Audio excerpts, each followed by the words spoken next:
Bismillahirrahmanirrahim.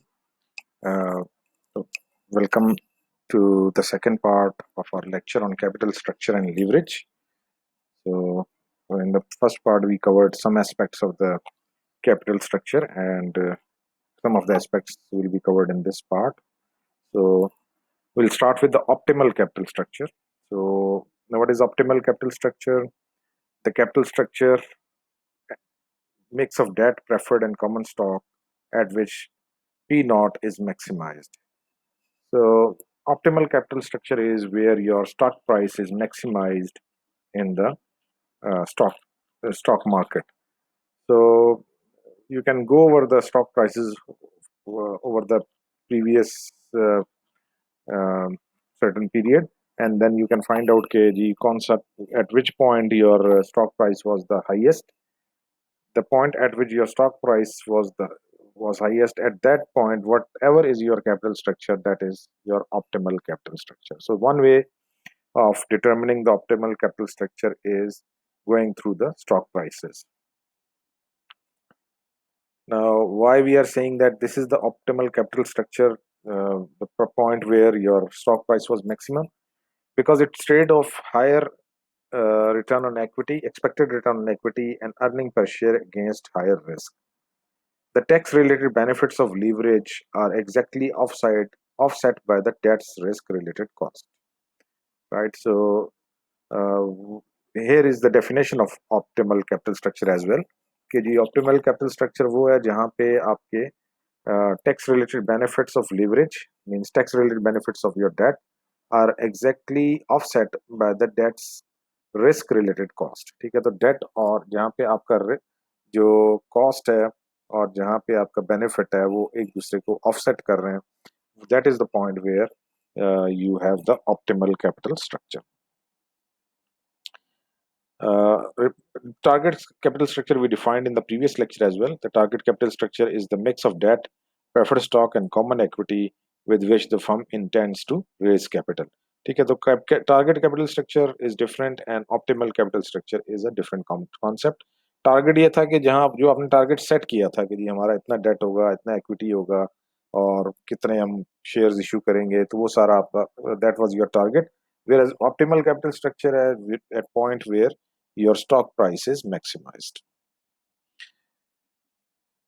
Okay, basically this optimal capital structure can be determined in two ways. One of them we did discuss, that the point where the stock price is maximum. The second is a point where your weighted average cost of capital is minimum. Now this is another way of finding the optimal capital structure. Okay, you determine your weighted average cost of capital and then compare it over the period of time. Wherever your weighted average cost of capital is minimum, that point we can say is your optimal. At that, the capital structure at that point can be declared as optimal capital structure. Basically, both methods yield the same result. Means if whichever method you use, you will find the same capital structure. So result of both the methods are same, but stock price is more unpredictable. Because there are so many factors which are influencing stock price, और उसको predict करना is somewhat very difficult. But on the other hand, calculation of weighted average cost of capital is comparatively, uh, you know, it is something that can be done, that can be achieved. So इसलिए the first method is preferred, that is calculation of weighted average cost of capital is preferred over estimating of your stock price. So what is weighted average cost of capital? It is cost of equity plus cost of debt. We take the weight of both, whatever is the weight of equity and whatever is the weight of debt, and then we multiply them with their cost to get the weighted average cost of capital. The capital structure that maximizes the stock price is also the one that minimizes the weighted average cost of capital. ठीक है, ये previous slide में हमने जो point discuss किया था कि both the methods yield the same result. इसका मतलब ये है कि whichever method you use, you will arrive at the same optimal capital structure. And as I mentioned earlier in the previous slide as well, since it is easy to predict how a capital structure change will affect the weighted average cost of capital, then the stock price.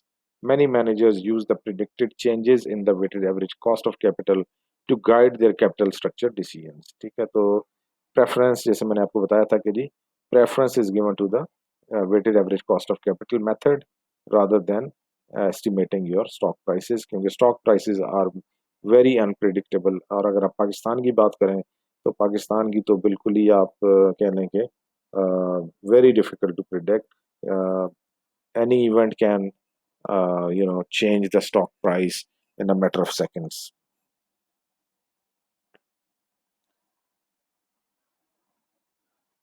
Okay, now let's see that what effect does more debt have on a firm's cost of equity.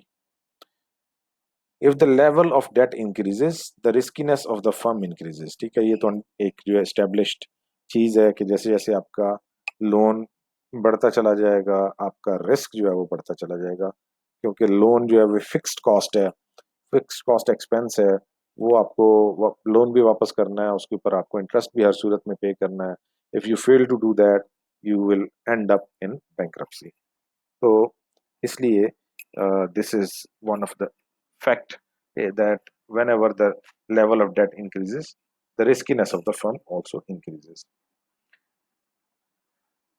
We have already observed the increase in the cost of debt. या हमने पिछली part one में देखा था कि जैसे जैसे date बढ़ता जा रहा है उसके हिसाब से आपकी कॉस्ट भी बढ़ती जा रही है, कॉस्ट ऑफ डेट भी इंक्रीज होती जा रही है, और आपकी रेटिंग जो है वो भी, बॉन्ड रेटिंग जो है वो भी डिक्रीज होती चली जा रही है, क्योंकि रिस्क बढ़ रहा है तो आपकी रेटिंग, बॉन्ड रेटिंग भी जो है वो कम होती जाती है। However, the riskiness of the firm's equity also increases, resulting in higher return on stock. अच्छा, अब जब आपका लेवल ऑफ डेट इंक्रीज होता है तो that puts share holder under more they have to bear more risk. So since they have to bear more risk, they also expect to get higher return. The higher the risk, the higher the return. तो यहाँ पे भी यही हो रहा है कि जब आप डेट इंक्रीज कर रहे हैं तो उसकी वजह से फर्म की रिस्क बढ़ रहा है, जिसकी वजह से फर्म की कॉस्ट ऑफ इक्विटी जो है वो भी बढ़ जाएगी उसकी वजह से। अच्छा जी, तो यहाँ तक तो हमने कुछ कैपिटल स्ट्रक्चर के हवाले से और कुछ हमने उसकी इफेक्ट ऑफ डेट की बात की कि वो किस तरीके से आपकी कॉस्ट ऑफ इक्विटी को इफेक्ट करता है।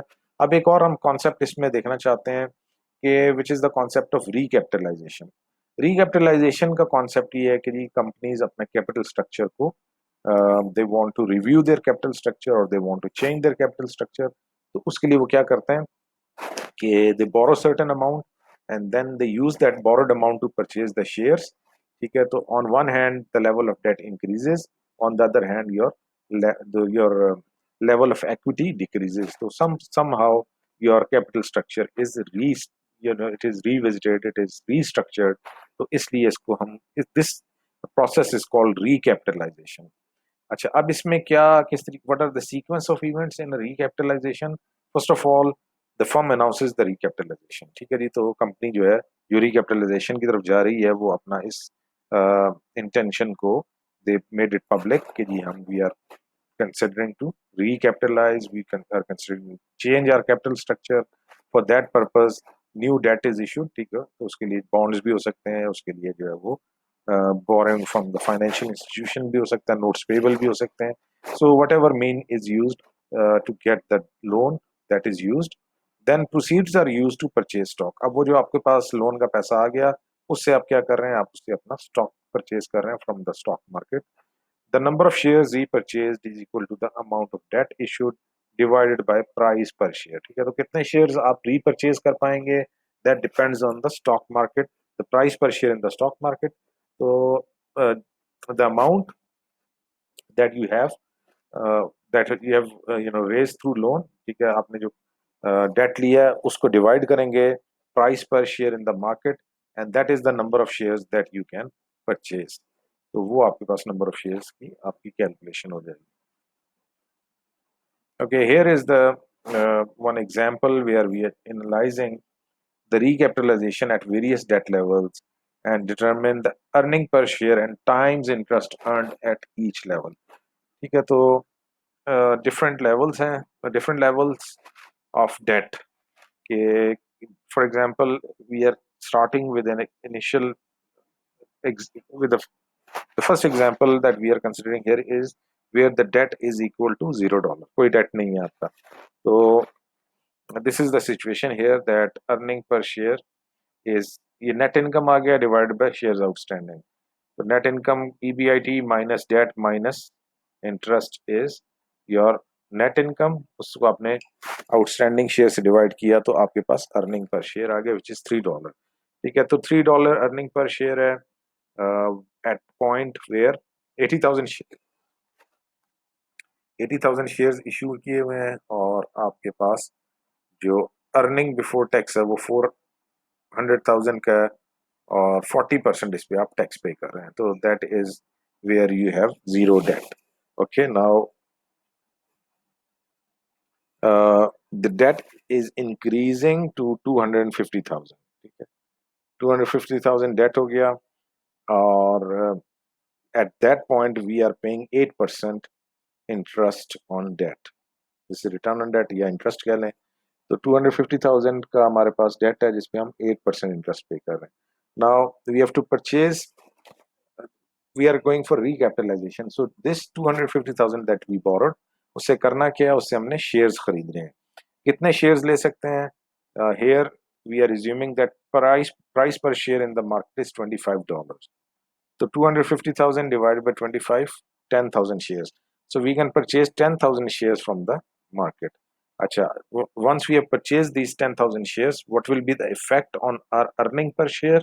अच्छा, इफेक्ट ये पड़ेगा कि जो आपकी नेट इनकम आ रही थी, अब इसमें से आपको इंटरेस्ट भी माइनस करना है. ठीक है, तो 8% इंटरेस्ट कैलकुलेट किया 250,000 से, वो हमने earning before interest and taxes में से माइनस कर दिया और फिर उसमें से टैक्स को माइनस किया तो हमारे पास जो है वो नेट इनकम आ गई. अच्छा, नंबर ऑफ शेयर्स का क्या इफेक्ट हुआ कि हमारे 80,000 शेयर्स, पिछली स्लाइड में हमने देखा कि 80,000 शेयर्स इशू हुए हैं, उसमें से हमने 10,000 रीपरचेज कर लिए तो वो हमने यहाँ माइनस कर दिए. So earning per share after this recapitalisation will increase to 3.26. ठीक हो गया जी. अर्निंग पर शेयर जो है वो बढ़ गई है. क्यों बढ़ गई है अर्निंग पर शेयर? क्योंकि हमने कुछ अमाउंट बोरो की थी और जो हमने अमाउंट बोरो की है उसके ऊपर हमें टैक्स का एडवांटेज मिल गया, यानी जो हमने इंटरेस्ट पे किया उसके ऊपर वो हमारा इनकम में से कम हो गया. As a result our net income was depressed, although our number of shares are also decreased, लेकिन still we managed to get earning per share of 3.26. अच्छा, टाइम्स इंटरेस्ट अर्न्ड का formula EBIT divided by interest expense. EBIT हमारी same है 400,000, interest expense हमारा ये जो हमने 250,000 को मल्टीप्लाई किया 8% है तो 20,000 आ गया. तो हमारे 20 times is the interest time interest earn. ठीक है, तो ये एक हमने सिचुएशन देखी जहाँ पे हमने $250,000 बोरो किए एट द रेट ऑफ 8% और उससे हमने अपने रिकैपिटलाइजेशन की, उससे हमने शेयर्स परचेज कर लिए. तो 10,000 शेयर्स हमने मार्केट से उठाए और रिजल्टिंग हमारा अर्निंग पर शेयर जो था 3.26 हो गया. जबकि टाइम्स इंटरेस्ट अर्न जो हमने कैलकुलेट किया तो 20%, 20 टाइम्स आ गया. Now let's see, move on to the next slide. Here we are increasing the level of debt to 500,000. Previously the debt was 200,000. अब जब अगर हम 500,000 पे जाते हैं, 500,000 बोरो करते हैं तो लाजमी बात है उसकी फिर इंटरेस्ट एक्सपेंस भी बढ़ेगा. जैसे जैसे डेट बढ़ेगा उसकी कॉस्ट बढ़ती जाएगी. ठीक है, तो ये कॉस्ट ऑफ डेट भी हमारी बढ़ गई. अच्छा, अब हम 500,000 से कितने शेयर्स ले सकते हैं? अगेन प्राइस पर शेयर इज $25. तो 500,000 डिवाइड बाई 25 ही हमारे पास 20,000 शेयर्स आ गए. 20,000 शेयर्स हम मार्केट से परचेज कर सकते हैं. अच्छा, अर्निंग पर शेयर कितनी हो गई? Again EBIT minus interest expense. 500,000 का 9% इंटरेस्ट आ गया और उसको 1 माइनस टी मतलब उसमें से टैक्स को माइनस कर दिया तो हमारी नेट इनकम आ गई. और 80,000 शेयर्स थे, 20,000 हमने रीपरचेज कर लिए, वो हमने से डिवाइड कर दिए. So earning per share is 3.55. ठीक है जी, प्रीवियसली इट वाज 3.26. जब हमने 250,000 बोरो किए थे और 8% इंटरेस्ट पे कर रहे थे तो हमारा अर्निंग पर शेयर 3.26 था। अब जब हमने 500,000 बोरो किए हैं और इंटरेस्ट पे करें 9% के हिसाब से तो हमारा earning per share further increase to 3.55। However time interest earn जो है वो रिड्यूस हो गया, पहले वो 20 टाइम्स था, अब वो 8.9 टाइम्स हो गया। Okay, now we are moving further, we are increasing the level of debt further to $750,000. Now, if we borrow $750,000, the cost of debt will be 11.5%. It has increased further. अच्छा जी, 11.5% debt cost of debt हो गया, 750,000 हमारा debt हो गया. How many shares can be purchased? Remember, the price per share is $25. So 750,000 divided by 25 is 30,000. 30,000 shares can be repurchased by this amount that we raised through uh, debt. Okay, so what will be the earning per share? Again, EBIT minus interest expense minus in tax, that gives us the net income here, and then shares outstanding. 80,000 shares were there, 30,000 repurchased. So dividing net income by the number of shares, we get 3.77. So again, with this recapitalization, our earning per share has further increased from 3.55 to 3.77. Time interest earned, further it went down from 8.9 times to 4.6 times.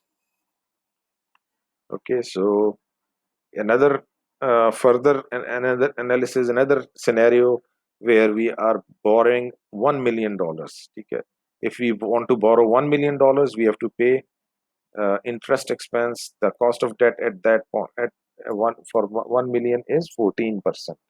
Okay, $1 million borrowed at the rate of 14%. How many shares can be purchased? Again, 1 million is the amount of loan, $25 is the price per share. So it is 40,000. 40,000 shares can be purchased. What will be the earning per share? EBIT, sorry, so here is the net income divided by shares outstanding. Net income will be calculated using this for this equation, and number of shares 80,000 minus 40,000 that we repurchased. So here earning per share is 3.9. Achha ji. So earning per share has further increased to 3.9, whereas time per interest earned has further reduced to 2.9 times. Okay, so we saw that the effect of recapitalization, the effect of borrowing and then repurchasing the share from the market, and how it affects earning per share and how it is affecting the time interest earned. So we saw that at different debt levels, the cost of debt kept on increasing. We were able to increase our earning per share, but the times interest earned kept on reducing, kept on decreasing. The the lower the time interest earned, the more risk factor there is. So both things can be verified that with the higher debt, we are able to generate more earning per share, but at the same time, we have to bear the higher risk as well. Okay, so that was basically the concept of recapitalization. ठीक है, थोड़ा सा आपको इसमें से इसका idea मिल गया कि कंपनीज रिकैपिटलाइज करती हैं, कर सकती हैं, क्यों करती हैं, to change their capital structure. Why they want to change their capital structure? Because they feel it कि जी they are off from the optimal capital structure, or they want to achieve the optimal capital structure for which they want to change their existing capital structure. And one of the method through which they can do it is recapitalization, which we discussed here. Now move on to the other part of the lecture.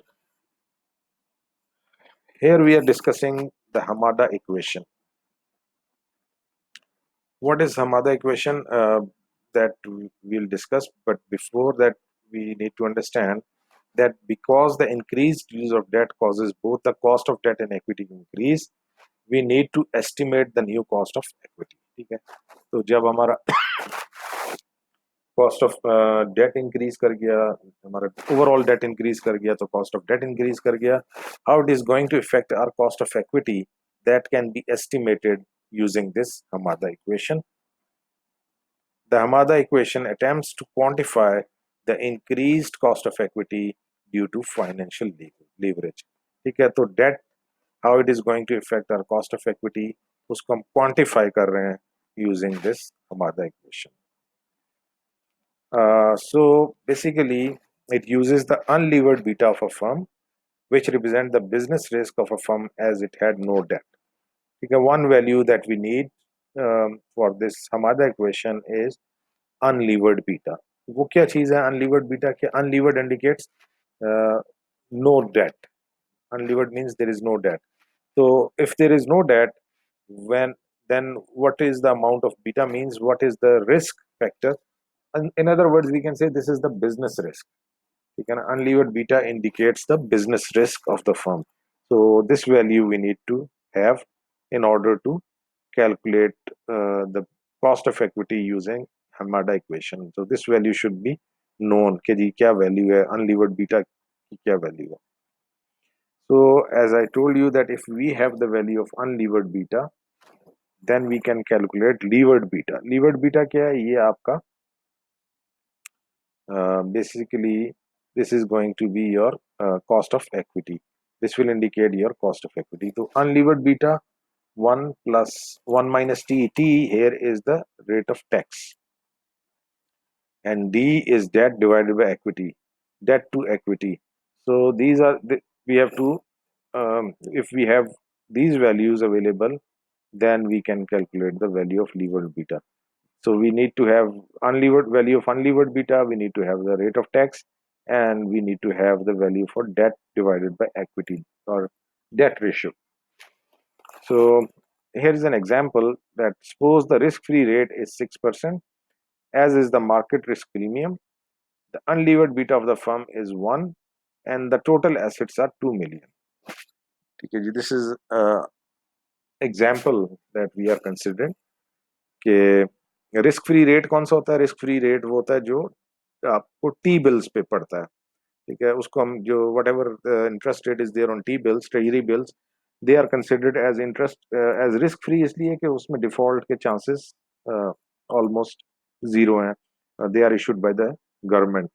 तो government bonds की जो या government के T bills के ऊपर जो हम interest पे करते हैं, normally that is considered as risk free rate. Whatever rate is there, that is risk free rate, as is the market risk premium. Remember in the start of the our course, the lecture we had, first or second lecture, I think second or third lecture, we discussed the determination of rate of interest, and we discussed that it is determined by adding different premiums. So one of the premium is market risk premium. ठीक है, तो वो market के अंदर जो risk का rate चल रहा है इंटरेस्ट का, that is added here. The unlevered beta of the firm is 1. ठीक है, जो मैंने कहा था कि वैल्यू हमें पता होनी चाहिए अनलीवर्ड बीटा की, वो हमें कैलकुलेट हुई भी है. We know that that is industry wise average. ठीक है, unlevered beta is business risk, और हमने कहा कि टोटल एसेट्स जो हमारे 2 मिलियन है. So let's calculate the levered beta then. So calculating levered betas and cost of equity. If debt is $250, so if debt is 250, then we can calculate the levered beta as unlevered value for unlevered beta is 1. So 1 here, 1 is constant. 1 minus t, tax rate is 40%, so 1 minus t is 0.6. 250 is the amount of debt, and our total assets, remember, were 2 million. 2 million. Out of this 2 million, 250,000 is debt. So remaining 1750,000 will be our equity. So debt to equity. So value of levered beta is 1.0857. ठीक हो गया जी. तो ये value कैसे calculate हुई कि यहाँ पे इस इक्वेशन के अंदर वो जो हमारे पास हमारा इक्वेशन की जो इक्वेशन थी उसके अंदर हमने वैल्यूज प्लग इन कर दी. अनलीवर्ड बीटा 1 है, टैक्स रेट 40% है, तो 1 माइनस टी 0.6 हो जाएगा. 250,000 का हमने डेट लिया है और टोटल हमारे एसेट्स 2 मिलियन के हैं, तो 2 मिलियन में से 250,000 को माइनस कर दें, रिमेनिंग इज आर इक्विटी। अच्छा जी, अब हम कॉस्ट ऑफ इक्विटी कैलकुलेट करना चाहते हैं, तो कॉस्ट ऑफ इक्विटी का फॉर्मूला जो है वो ये है, cost of equity is equal to risk free rate plus market risk premium minus risk free rate जो मल्टीप्लाई बाय लीवर्ड बीटा। ठीक है, तो कॉस्ट ऑफ इक्विटी के लिए हमें ये वैल्यूज चाहिए, लीवर्ड बीटा की वैल्यू चाहिए, वो हमने हमारा इक्वेशन से कैलकुलेट कर ली लीवर्ड बीटा। और बाकी हमारे पास दिए हुए थे रिस्क फ्री रेट, वो जो है टी बिल्स के ऊपर जो हम रेट पे कर रहे हैं वो हो गया, और मार्केट रिस्क प्रीमियम जो है वो 12% बन गया, क्योंकि यहाँ पे आप देखें कि 6% risk free and market risk premium भी 6% है, तो मार्केट रिस्क प्रीमियम हमें, this is market risk premium, R M minus R F. R M minus R F किसको कहते हैं, मार्केट रेट ऑफ रेट, जो आपका मार्केट रेट ऑफ इंटरेस्ट है वो minus risk free rate of interest, तो this thing is your market risk premium. तो market risk premium हमें गिवन है 6%, 6% रिस्क फ्री है, 6% मार्केट रिस्क प्रीमियम है, लीवर्ड बीटा की वैल्यू हमने हमारा इक्वेशन से कैलकुलेट की है, so our cost of equity using Hamada equations come to 12.51% if at the point where we are borrowing 250,000.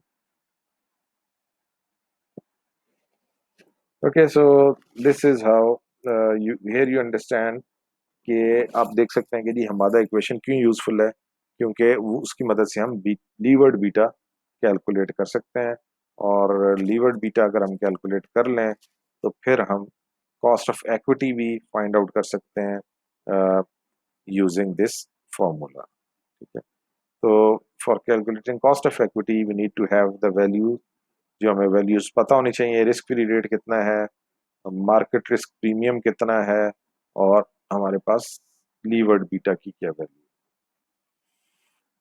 Okay, ji, let's move to some of the theories of capital structure. One of the theory of capital structure was proposed by Modigliani and Miller, and this is called trade-off theory of capital structure. Uh, the trade-off theory, uh, as proposed by Modigliani and Miller, it showed that debt is useful because interest is tax deductible, but also that debt brings with it cost associated with actual or potential bankruptcy. So under MM's theory, MM's means Modigliani and Miller theory, the optimal capital structure strikes a balance between the tax benefit of debt and the cost associated with bankruptcy. ठीक है, ये हमने optimal capital structure की पीछे जो हमने discussion की थी in one of the previous slides, so there we also discussed the same thing कि जी optimal capital structure is at a point where the cost of debt offset uh, the additional benefit that we are getting from the debt. So at that point we achieve the optimal capital structure. So that is about Modigliani and Miller's trade-off theory. So trade-off theory इसलिए हम कहते हैं कि trade-off है between the advantages या gain from the debt against the cost. So trade-off between risk and return. ठीक है, इसलिए इसको ट्रेड-ऑफ थ्योरी कहते हैं कि जी डेट जो है वो प्रेफर किया जाता है for certain gain because it has a tax advantage, but on the other hand it is also a increased risk. So we have to for optimal capital structure we need to find out capital structure where the additional benefit of or the tax benefits are offset by the cost of debt. Another theory of capital structure is signaling theory. Now, what is signaling theory? Signaling theory is that uh, investor receives signal from a firm's decision to use debt versus stock to raise new capital. ठीक है ना, यानी ये theory ये कहती है कि जब आप डेट इशू करते हैं तो that generates a positive signal. Positive signal इन दो तरह से है। एक तो ये कि जी आप डेट ले रहे हैं तो उसका मतलब है कि you have the capacity to borrow, यानी लोग आपको डेट दे रहे हैं, तो in a way they are putting a trust on your financial capability, that is why they are giving the debt. ठीक है, तो एक इस वजह से पॉजिटिव सिग्नल हो गया। और दूसरा इसका पॉजिटिव सिग्नल ये भी है कि जी कंपनी जो है उसके शेयर जो मैनेजर्स हैं, they are confident that they will be able to repay that debt with interest. So that is why it is a positive signal. On the other hand, when you issue additional shares, that sends a negative signal. Why? Because the uh, the, the shareholders or the general public might think that the company is having trouble in raising debt at favorable terms. ठीक है, इनको कर यानी company इसलिए share issue कर रही है कि इसको फेवरेबल टर्म्स पे लोन लेने में मुश्किलात का सामना करना पड़ा है। तो the firm might be in some financial problem. तो इस वजह से that is a stock issue or the issue of shares sets off a negative signal while using debt is a positive or at least a neutral signal.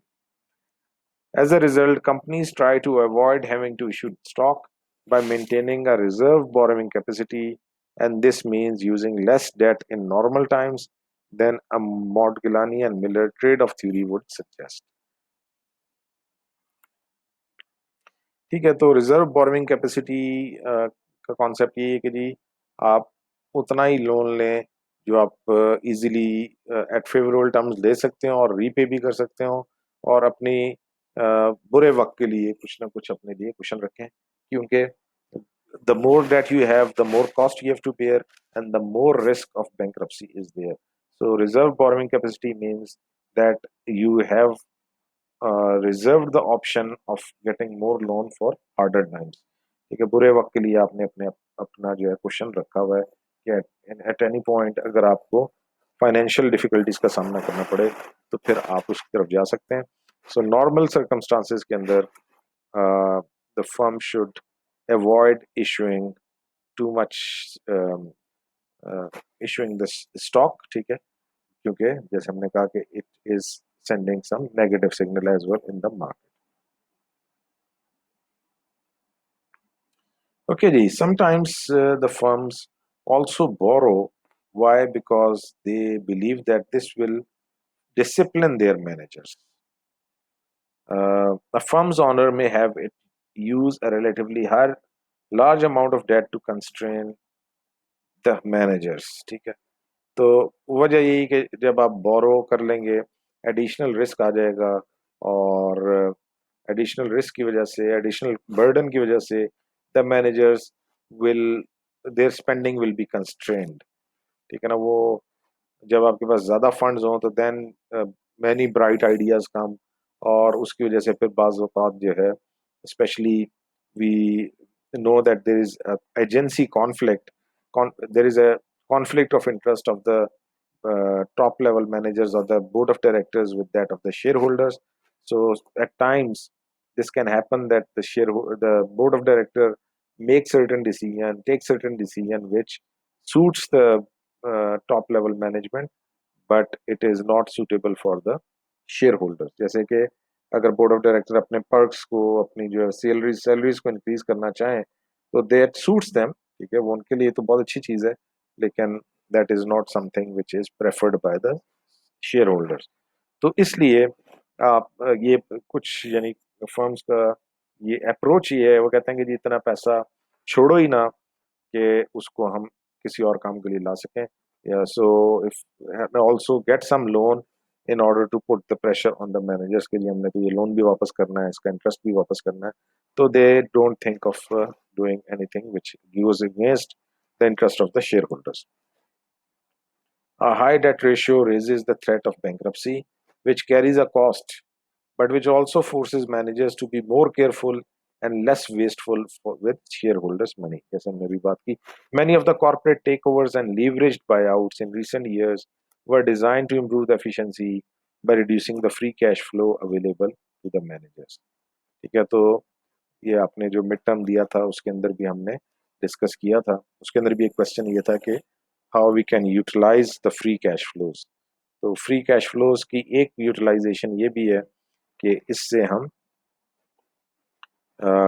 It can be spend on purchasing of the shares, ठीक है। तो वो shares चाहे आप अपने खरीदें या आप उससे किसी और फर्म के शेयर्स लेकर उसको टेक ओवर कर सकते हैं।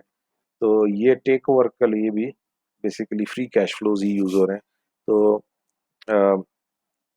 these free cash flows are utilized for corporate takeovers and leverage buyouts, ठीक है। जो आपने दूसरी कोई और कंपनी लेनी है या उसका कोई और यूनिट आपने टेक ओवर करना है, तो पर्पस उसका ये है कि फ्री कैश फ्लोज वहाँ पे यूटिलाइज हो जाएं, ना आपके पास फ्री कैश फ्लोज होंगे और ना मिस यूज होंगे। So that is one of the approach. So that can be a force to discipline the managers.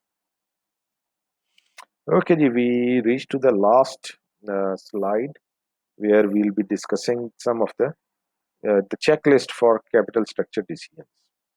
ठीक है कि किस बेसिस पे हम आप डिसाइड कर सकते हैं कि how much debt we can easily afford and what ratio of debt and equity will be there in our capital structure. So the factors that influence that decision include sales stability.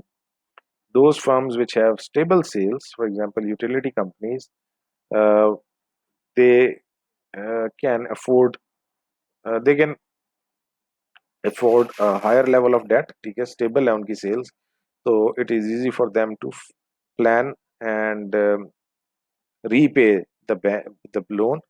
जबकि industrial firms जो हैं, जिस specially वो firms जिनकी sales में lot of fluctuation is there, तो वो फिर उनके लिए थोड़ा मुश्किल है कि डेट लेना, क्योंकि उन already they are carrying the risk, business risk high है, तो वो फिर मजीद फाइनेंशियल रिस्क उसमें they can't afford to have. अच्छा, second factor is asset structure. So general purpose asset makes good collateral। real asset companies real estate companies versus companies involved in technical research। अच्छा, अब इसमें वो companies जिनके पास capital जिनका asset structure है जिसमें दे हैव फिक्स्ड एसेट्स, ठीक है। तो fixed assets can be offered as collateral, उनके अगेंस्ट आपको लोन लेना आसान हो जाता है फिक्स्ड एसेट्स के, क्योंकि जो फाइनेंशियल इंस्टीट्यूशन है उसको सिक्योरिटी है, they feel secure that the company has certain fixed assets compared to those companies where most of the assets are um, intangible assets, so for them it is difficult to get the loan, ठीक है।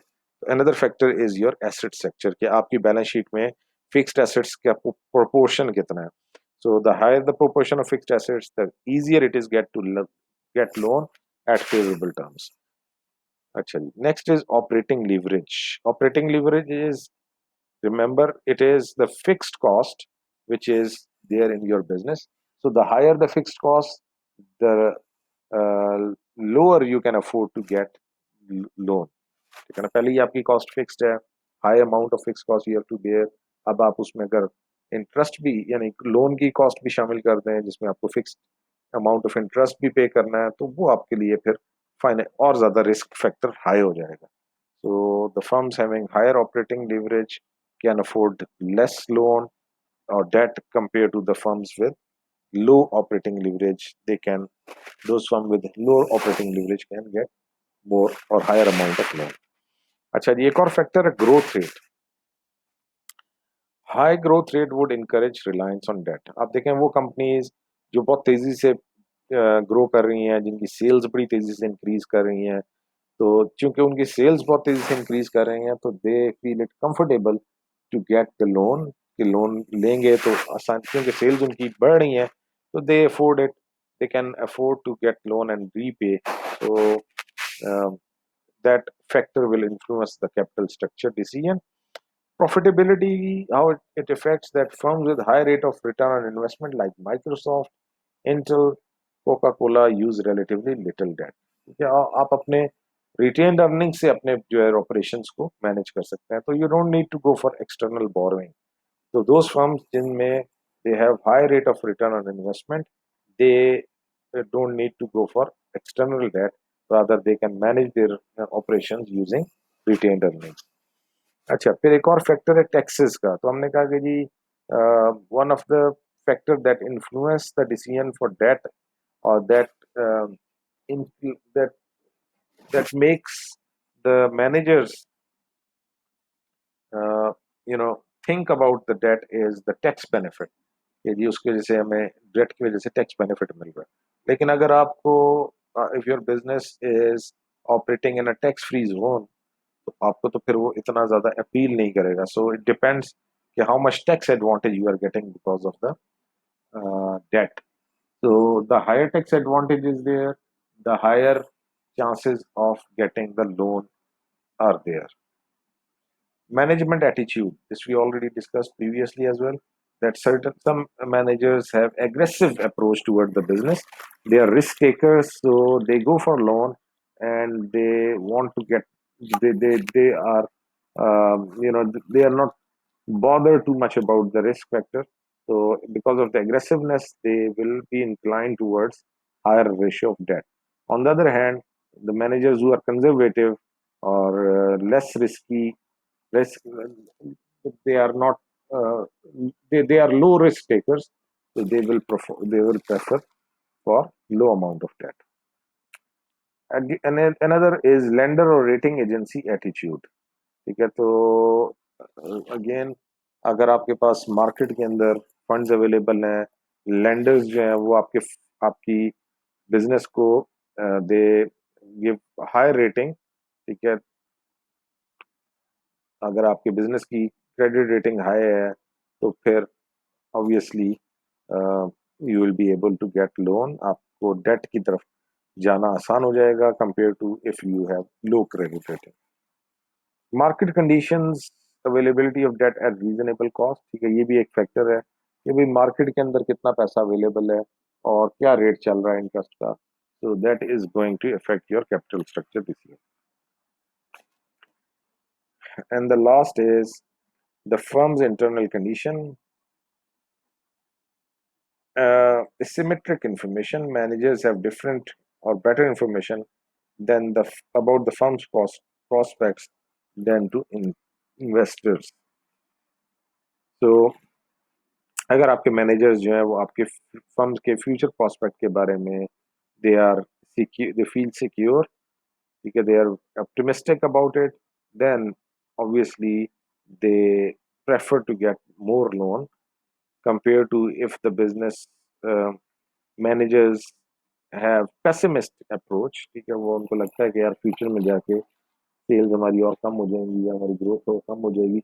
Now this is insider information, ये आम public को, बाहर की public को ये information available नहीं है, but the insiders know this information, और इस वजह से फिर वो अपने डेट और कैपिटल स्ट्रक्चर को भी उसी हिसाब से लेके चल रहे होते हैं जो कि दैट सूट्स देयर रिक्वायरमेंट्स या conditions. Okay, ji. So here we come to the end of this lecture on capital structure. We divided this lecture into two parts so that it is easy for you people to digest the amount of information in each sector, each part. ठीक है, बहुत ज़्यादा अगर लंबा lecture हो जाए तो फिर उसको पूरा एक तो जो है ना उसको व्यू करना वो भी थोड़ा डिफिकल्ट हो जाता है, और फिर उसको रिटेन करना भी थोड़ा सा मुश्किल हो जाता है। तो that is why we divided this into two parts, and then here we end our topic on capital structure. Whatever question and answer you have, you are most welcome to ask on LMS, or you can send me email, or you can ask through SMS, through this WhatsApp. So whichever is convenient to you, you are most welcome to ask the questions for clarity. And uh, we'll be back with the practice questions.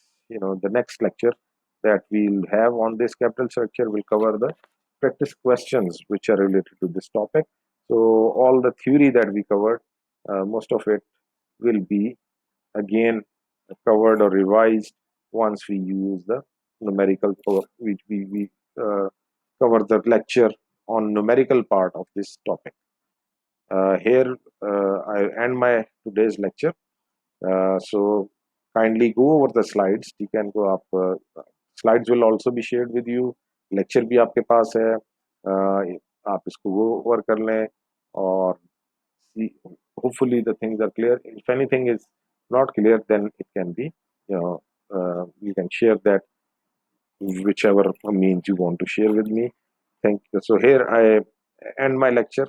Thank you very much. Thanks for giving time and listening to this. Jazakallah.